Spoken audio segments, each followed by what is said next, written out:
बिहार में चुनावी बिगुल बज चुका है। तारीखें घोषित होते ही राजनीति का माहौल अचानक तीखा और तीक्ष्ण हो गया। वहीं इसी दिन सरकार की ओर से लाखों महिलाओं के खाते में रकम भेजे जाने की घटना ने सवालों की लहर उठा दी। क्या ये उसी चुनाव प्रक्रिया का हिस्सा है या फिर सिर्फ एक सहयोग? तो बिहार में विधानसभा चुनाव अब 2 चरणों में कराए जाने का आधिकारिक ऐलान हो चुका है। चुनावी शेड्यूल की घोषणा के ठीक कुछ घंटे पहले ही राज्य सरकार ने महिलाओं के खाते में एक बड़ी राशि भेजी। यही वे कारण है जिसकी वजह से विपक्ष और नागरिक समाज में इस चुनाव की निष्पक्षता पर तीव्र बहस छिड़ गई है। विरोधियों का तर्क है कि जब चुनाव आयोग ने तारीखों का ऐलान किया तब हालात और फैसले सब कुछ जनता की नजर के सामने थे। ऐसे में ये कहना कि चुनाव निष्पक्ष है सरल नहीं लगता। आलोचकों ने तो ये तक पूछ लिया कि क्या और किसी के खातों में पैसे डालने की योजना है, और अगर आज नहीं तो कल क्यों नहीं की जा सकती थी। तो देखिए, चुनाव 2 चरणों में होंगे। पहली सूचीबद्ध तारीखों के मुताबिक पहले चरण के लिए नोटिफिकेशन 10 को आएगा और दूसरे की नोटिफिकेशन 13 को। पहले चरण के नामांकन की आखिरी तारीख 17 अक्टूबर रखी गई है, जबकि दूसरे चरण के नामांकन 20 अक्टूबर को बंद होंगे। पहले चरण की छटनी 18 को होगी और दूसरे चरण की छटनी 21 को। नामांकन वापस की अंतिम तिथियां 20 और 23 अक्टूबर है। पहले चरण का मतदान 6 नवंबर यानी कि गुरुवार को निर्धारित है और दूसरे चरण का मतदान 11 नवंबर यानी कि मंगलवार को होगा। मतगणना 14 नवंबर को होनी है और पूरी चुनाव प्रक्रिया 16 नवंबर तक समाप्त कर दी जाएगी। ऐसी समय सीमाओं का ऐलान किया गया है जिसमें राजनीतिक पार्टियों के लिए अंतिम मोर्चेबंदी और उम्मीदवारों के चयन के निर्णय क्षण आ चुके हैं। तो देखिए, राज्य के 38 जिलों को 2 हिस्सों में बांटा गया है। एक हिस्से को पीले रंग से और दूसरे को गुलाबी रंग से चिन्हित किया जाएगा। पहला फेज मध्यवर्ती इलाकों और दूसरे फेज में सीमावर्ती जिलों का मतदान रखा गया है।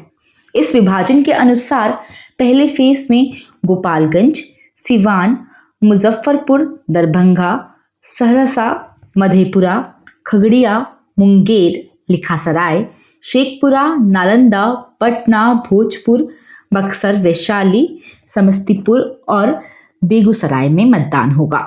दूसरे फेज में पश्चिमी एवं पूर्वी चंपारण, शिवहर, सीतामढ़ी, मधुबनी, सुपौल, अररिया, किशनगंज, पूर्णिया, कटिहार, भागलपुर, बांका, जमुई, नवादा, गया, औरंगाबाद, जहानाबाद, अरवल, रोहतास और कैमूर शामिल है।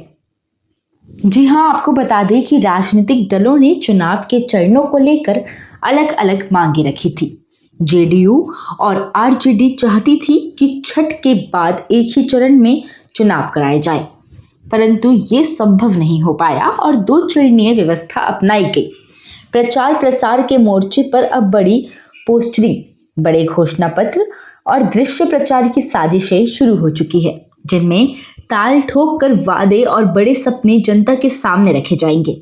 वहीं आलोचक कहते हैं कि असली बिहार की तस्वीर अलग है और मीडिया के स्टूडियो में मंचित बहसें असल मुद्दों को ढक देंगी।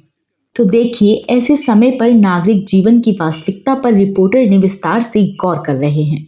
फ्लाईओवर, पुल और अदर इंफ्रास्ट्रक्चर की चमक दमक के बीच भूखे, काम ढूंढते और सीमित आय वाले लोगों की हालत जस की तस बनी हुई है। सरकार के बनाए गए बड़े बड़े विकास के चिन्ह, फ्लाईओवर, मेट्रो, एयरपोर्ट के विज्ञापन और रोजमर्रा की गरीबी के बीच बड़ा अंतर दिखाई देता है। रिपोर्ट्स में ये भी दिखाया जा रहा है कि बिहार में 94 लाख परिवार बेहद कम आय पर जीते हैं और समुदायों में अधिकांश के पास अपना कोई वाहन नहीं है। ये स्थिति ये संकेत देती है कि अवसंरचना प्रदर्शन से आम लोगों की आमदनी बढ़ नहीं पाई। तो देखिए, वोटर सूची शुद्धिकरण यानी कि सर, स्पेशल इंटेंसिव रिवीजन और घुसपैठियों के सवाल ने चुनावी बहस को और तेज कर दिया।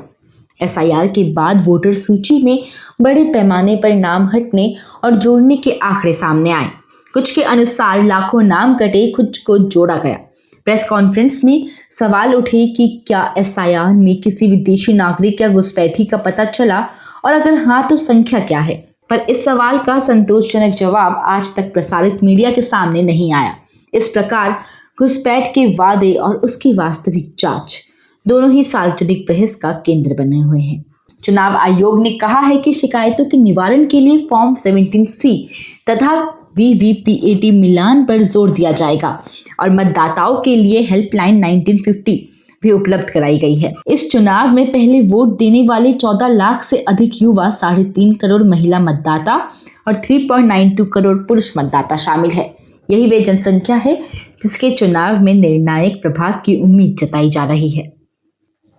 तो बिहार विधानसभा चुनाव 2025 के ऐलान और उससे जुड़े घटनाक्रमों का विश्लेषण करें तो स्पष्ट होता है कि राज्य की राजनीतिक परिदृश्य अब चुनावी मोड़ पर आ चुका है।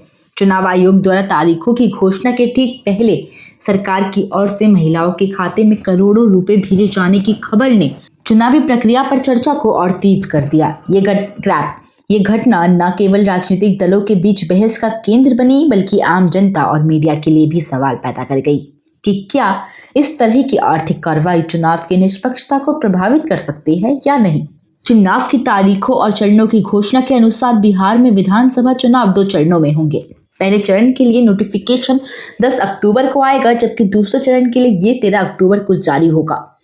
पहले चरण में नामांकन की अंतिम तारीख 17 अक्टूबर और दूसरे चरण में 20 अक्टूबर रखी गई है। छंटनी की अंतिम तिथि पहले चरण के लिए 18 अक्टूबर और दूसरे चरण के लिए 21 अक्टूबर तय की गई है। नामांकन वापसी की अंतिम तिथियां 20 और 23 अक्टूबर है। मतदान के दिन पहले चरण का मतदान 6 नवंबर गुरुवार को और दूसरे चरण का 11 नवंबर मंगलवार को होगा। मतगणना 14 नवंबर को की जाएगी और पूरी चुनावी प्रक्रिया 16 नवंबर तक समाप्त कर दी जाएगी। इन तिथियों के ऐलान ने स्पष्ट कर दिया है कि बिहार की राजनीतिक मशीनरी पूरी तरह सक्रिय हो चुकी है और अब केवल चुनावी रणनीति और जनता की भागीदारी का समय शेष है। तो इस प्रकार बिहार विधानसभा चुनाव 2025 न केवल राजनीतिक दलों की ताकत और रणनीति को परखने का अवसर है, बल्कि राज्य की जनता के सामने उनके अधिकार और मताधिकार की रक्षा का भी महत्वपूर्ण चरण है। चुनाव आयोग, प्रशासन और मतदाता मिलकर सुनिश्चित करेंगे कि मतदान पूरी तरह निष्पक्ष, सुरक्षित और पारदर्शी तरीके से संपन्न कराया जाए और बिहार की जनता अपनी इच्छा का निर्वहन स्वतंत्र रूप से कर सके। तो आज के लिए इतना ही। ऐसी ही और खबरों के लिए देखते रहे GMT गाइड मेमो टॉक। धन्यवाद।